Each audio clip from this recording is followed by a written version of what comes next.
बियाह बंगाल से छौरी आइल बियाह बंगाल से छौरी मोतिहारी में नाचे रे।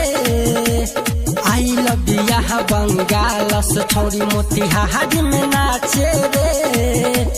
नमरी अरे नमरी पटंगरी देखावतिया बंगाल के छौरी रे। नमरी पटंगरी देखावतिया बंगाल के छौरी रे। आइल बियाह बंगाल से छौरी मोतिहारी में नाचे रे। आइल बियाह बंगाल से छौरी मोतिहारी में नाचे रे। नमरी पटंगरी देखावतिया बंगाल के छौरी रे। नमरी पटंगरी देखावतिया बंगाल के छौरी रे।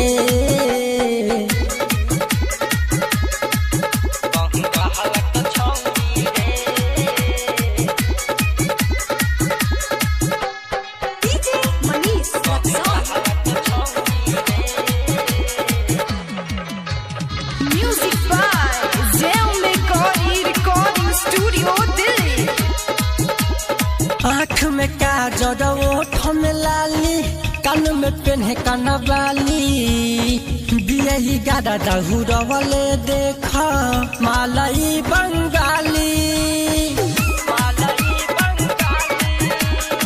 आँख में काजर ओठ में लाली कान में पेन्हे कनवाली बियही गादा दहुरवले देख मालई बंगाली। नमरी पर नमरी लूटतिया नमरी पर नमरी लूटतिया ई त पहाजा में पकड़ी रे। नमरी पर नमरी लूटतिया ई त पहाजा में पकड़ी रे। नमरी पटंगरी देखावतिया बंगाल के छौरी रे।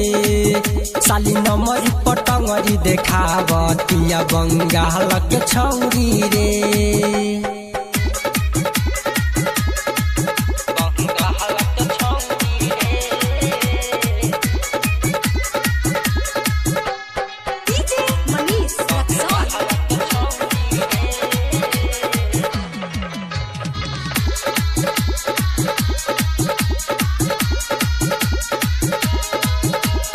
राइटर रंजन संतोष छोटू भइल बा दीवाना।